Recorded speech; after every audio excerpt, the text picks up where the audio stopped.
Fala galera, sejam muito bem-vindos a mais um vídeo do nosso canal, o The Boss.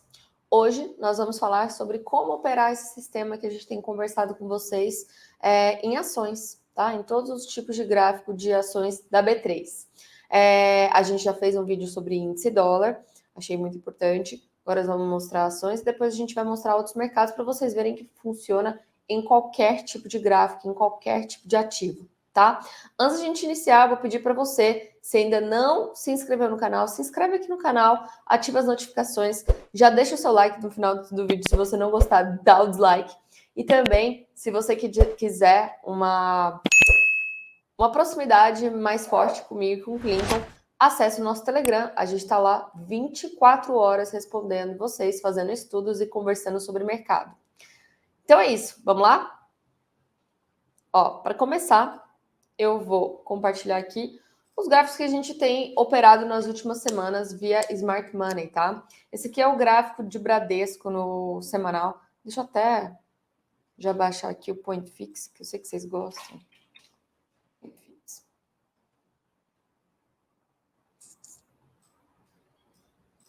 eu ver se ele pega certo, tá?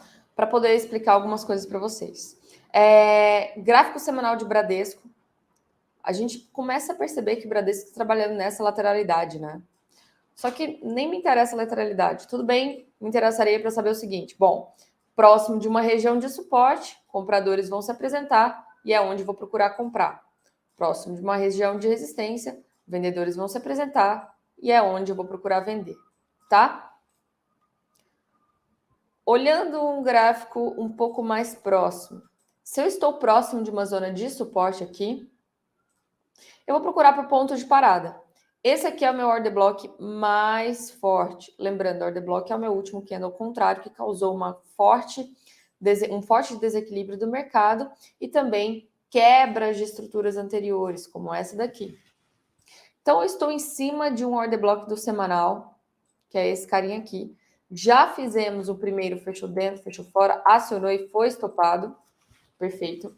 Fizemos agora o movimento de 50% do order block, que é a segunda forma de operar. Tocamos essa zona de 50% e agora o preço tenta repicar. Inclusive, foi acionada aqui a entrada e o stop ainda não foi feito, tá? O único problema desse tipo de operação é porque aqui a gente sabe que vai sofrer uma forte presença dos vendedores, né? Porque aqui é o nível-chave do semanal. A gente sabe que se essa operação falhar, a última operação qual seria?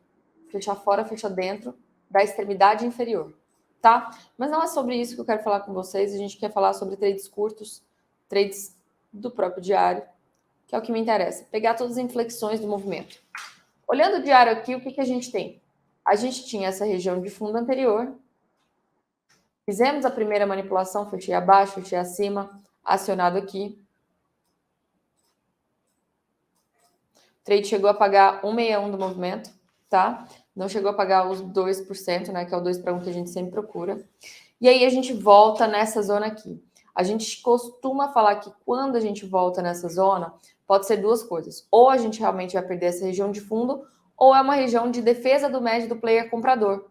Então ele dá uma primeira atacada, o vendedor aparece, e aí quando ele vem forçar para perder essa região de fundo, o comprador aparece fortemente. E aí ele consegue rebater o preço muito rápido, né? Então, isso a gente pode considerar como defesa do médio do player. Eu vou marcar esse último order block, que é o que me interessa. E vou esperar para fazer uma tomada de posição. Sempre que a gente está explicando para vocês, ó, se eu estou trabalhando no semanal, eu vou procurar uma tomada de posição ou do diário ou do 240 minutos. Se eu estou no diário, eu vou procurar uma posição de 60 minutos. Se eu estou nos 60 minutos, que eu quero fazer entrada para os 60, eu vou procurar por um 15 minutos, até às vezes os 5 minutos, tá? Depende do movimento. Então, eu estou aqui numa região de suporte do diário, que é o meu último order block, que causou essa forte pernada de alta. Vou entrar para os 60 minutos e olha o que eu consigo ver aqui. Consigo ver claramente o meu fechou fora, fechou dentro da região, tá? A tomada de posição poderia ser feita aqui. O meu stop teria que ser feito aqui abaixo dessa posição. Ah, mas Ariane, eu não posso colocar abaixo? Você até pode. Só que o seu payoff vai ter que ser maior, né? Você vai ter que buscar um alvo mais longo, porque o seu stop está mais longo. Eu prefiro deixar abaixo da última vela, e aí, caso me stop, eu reentro na operação, tá? Tomando como tomada de posição essa região, a gente atingiu 2 para 1 aqui do movimento, foi um movimento perfeito, tá? Essa foi a primeira operação que a gente fez, acho que na semana passada, na semana retrasada. Inclusive, também foi o alvo do diário, porque o alvo do diário a gente sabe que o fechamento ou abertura de um doji funciona como uma forte resistência. Então, eu não podia tentar atingir algo a mais do que isso, tá? Bom, a segunda operação que a gente fez nesses últimos dias foi de via 3. A gente tinha esse fundo aqui extremamente importante marcado. Poderíamos ter feito a entrada sim pelo diário, não fechou fora, fechou dentro, mas essa entrada com certeza teria estopado já aqui, não teria evoluído muito o trade, teria andado pouco e estopado. E também uma preocupação que eu tenho toda vez que eu estou entrando num trade é avaliar se eu tenho espaço para o 2 para 1. E aqui eu não tenho, né? A gente sabe que esse doji aqui vai funcionar como uma forte barreira e é onde o vendedor vai entrar. Então, quando isso acontece, eu procuro entrar num tempo gráfico menor, como 60 minutos. Pelos 60 minutos, antecipando a minha entrada, meu alvo teria saído muito antes, né? Porque aqui eu tive o fechou fora, fechou dentro e acionado o trade aqui. Pá! Meu stop estaria na mínima e meu 2 para 1 aqui. Lindo, lindo, lindo trade. Bem rápido. Em seguida, o que a gente percebe que aconteceu? A gente percebe que esse fundo dos 60 minutos também foi manipulado. Teria sido uma segunda entrada aqui. Fechou abaixo, fechou acima, entrada aqui. Alvo da operação. Cravado, perfeito, sem estresse, sem calor. Lindo movimento. Lindo movimento. E aí, no caso, eu não teria esperado nem o diário, porque eu teria saído muito tempo antes. A não ser que a pessoa estivesse esperando realmente por um trade de zona a zona, ela tá ainda no trade, ela foi estopada aqui, por esse pavio, teria que ter feito a reentrada aqui, e aí o alvo dela estaria aqui, tá? Alpa 4. Nossa, Alpa 4 foi chato, viu? Vou te contar. Que trading chato. E agora a gente está em cima desse order block aqui do semanal. Inclusive, chegou a ser acionado e agora pode estar indo para o stop, tá? Mas o trade que a gente fez foi nos 60 minutos. Dentro de uma região do diário. Eu tinha essa região aqui com forte liquidez de compradores, pá. E eu poderia ter feito duas entradas aqui. Ou fechou fora, fechou dentro do diário, mas eu acho que não teria espaço para pagar. Até teria. Até teria e quase foi. O problema é que quem entrou pelo diário foi estopado aqui. Porque quem entrou nessa região aqui, ó, foi estopado abaixo dessa mínima aqui. E aí teria que ter feito a reentrada. Inclusive, eu acho que o Clinton, se eu não me engano, ele tinha feito esse trade. Se você quisesse antecipar pelos 60 minutos, no primeiro trade você também teria sido estopado, bem aqui. E aí você teria feito a sua reentrada pelo último fundo.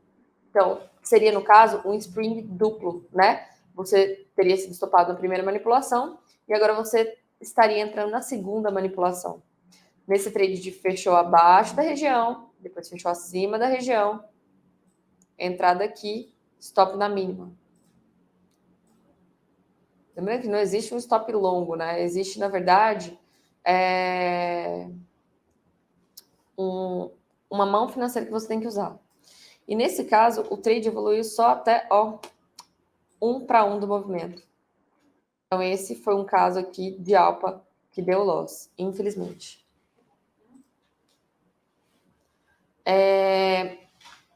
Então, tivemos lucro em BBDC4, lucro em Via e loss em Alpa 3, Alpa 4. Anima foi um outro muito, muito lindo que deu um alvo bacana. Eu acho que pagou até mais do que 2 para 1 do movimento, tá? Tínhamos aqui fundo desse diário marcado. A pessoa que queria entrar pelo diário, ela entrou aqui. E ela ainda com certeza não teve o seu alvo pago. Inclusive, eu, Ariane, nem teria entrado nesse trade. Porque olha onde eu tenho espaço para correr. 1 para 1 no movimento. Eu tenho que ter uma assertividade de mais do que 80%, tá? Então, eu tentaria antecipar pelos 60 minutos nesse caso. Ver se eu conseguiria alguma coisa nos 60 minutos. Pelos 60 minutos...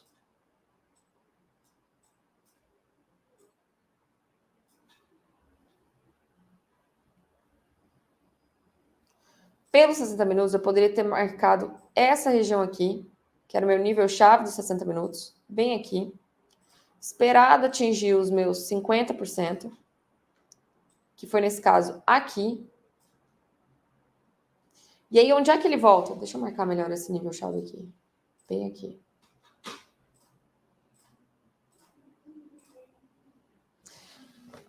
Veja que ele atingiu 50% do movimento bem aqui e ele volta até o meu nível-chave. Isso é o trade que a gente entra por confirmação da reversão da tendência dos 60 minutos. Eu tenho, então, fundo que não perdeu o fundo prévio. Eu faço essa arrancada até os 50% e eu volto até o meu nível-chave aqui. Neste ponto aqui, eu espero uma manipulação acontecer. No caso, ele fechou... Deixa eu ver se ele fechou acima da linha ou abaixo. 3,25. Foi em cima, cravado da linha, tá? Então, fechei acima da linha, fechei em cima da linha, fechei fora da linha, a sua entrada perfeita teria sido aqui, tá? Então, com isso, o meu 2 para 1 desse movimento, meu stop linha abaixo, tá? 2 para 1 do meu movimento teria sido pago aqui, em 3,56. Depois disso, o movimento vai acontecendo topos e fundos ascendentes, só que para mim, tanto faz, porque eu já teria saído aqui, ou então a pessoa que não saiu aqui, ela teria saído nessa zona posterior. A pessoa que tentou pegar essa arrancada aqui do 60 para antecipar um diário, será que ela já teria saído? Vamos ver aqui. Ela teria saído aqui, nessa região, onde a gente sabe que já teria aí o nível-chave do diário, um order block super importante, né? A região aqui do nível-chave do order block, e também onde o vendedor com certeza se apresentaria, e é onde ele está começando a se apresentar aqui, tá?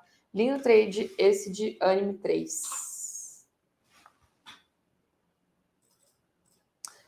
O outro que deu também foi Ecor 3, perfeito movimento de Ecor 3.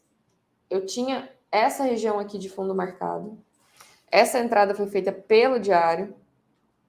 Fechei abaixo da região, fechei acima da região, bem aqui. 2 para 1 desse movimento, cravado, cravado no dia 9/3. 9/3. Belíssimo trade. Inclusive, o que é uma ideia boa aqui? Se vocês verem muita análise do mercado, muita gente começou a comprar aqui, ó. Comprou aqui. Análise técnica padrão. É isso que a gente fala que o SMC ele é diferente. A gente tenta entrar antes da reversão clara do movimento para análise técnica clássica, tá? Então, com isso, eu estaria vendendo para metade das pessoas que estão comprando, ou para todas, né? Para metade das pessoas que estão comprando aqui. Já saí do movimento, já deu meu alvo e agora as pessoas estão no trade depois que eu já saí. Mas aqui eu acho que quem tomou o trade aqui já deve ter saído nesse gap, né? Que pode ser um gap de fuga, inclusive, dessa região de base anterior, tá? Só que veja que ele bate até aqui, neste order block, que é um doji, que é muito forte. Não chegou ainda a tocar, mas aqui a gente sabe que vai se apresentar muito vendedor, tá? E o último que a gente teve aqui foi SLCE3, que foi um trade de venda, né? A gente falou muito de compra, mas aqui a gente tem um trade de venda. A gente tinha essa região aqui de topo marcado, e a gente tinha este order block que a gente estava de olho há muito tempo. O último candle branco, antes desse forte desequilíbrio de queda, tá? Então, depois desse forte movimento de alta, o que a gente sempre fala para vocês? É bom a gente esperar ou a formação de uma base, como a gente viu aqui, ou pelo menos algum spring, para que a gente possa operar o spring. Então, a pessoa marcou essa base do diário. Eu vou antecipar para os meus 60 minutos. O que eu espero acontecer? Fechar acima da região, fechar abaixo da região. A pessoa que operou este trade aqui, se ela colocou o stop muito justo dela aqui, ela foi estopada por essa fisgada aqui, né? Isso que a gente chama de sweep de liquidez, que é varredura de liquidez. Ela foi estopada bem aqui. E aí ela teria que fazer a segunda reentrada dela um pouco mais abaixo. Bem aqui. Porque aqui eu fechei acima da região, fechei abaixo da região. A segunda tomada dela seria aqui. 2-1 do movimento. Teria sido cravado no dia 17, né? Não, no dia 16 de março. Né? Um movimento lindo, longo. Lembrando que stops fazem parte da nossa operação. A gente tem que saber disso. O que vai mudar uma coisa de ser lucrativa ou não? É simplesmente o seu gerenciamento de risco. Então, aqui você perdeu 1, mas agora você ganhou 2, então você tem 1 positivo para o final do mês, tá? É isso que a gente tem que ter em mente. Agora, SLCE 3 está chegando aqui no ponto de suporte, já até tocou ali, o movimento recuou, mas ainda não tem nenhum acionamento de trade para a gente na ponta da compra, tá bom? Então é isso, gente. Espero que vocês tenham gostado de alguns trades que a gente tem feito aí nos últimos dias. Tudo a gente coloca como estudos lá no nosso Telegram. Não é Telegram de call, mas é Telegram de estudos para a gente analisar as melhores regiões e potenciais de trabalho que a gente poderia entrar nos trades ou não, viu? Um grande beijo, ótimo domingo para vocês e até mais!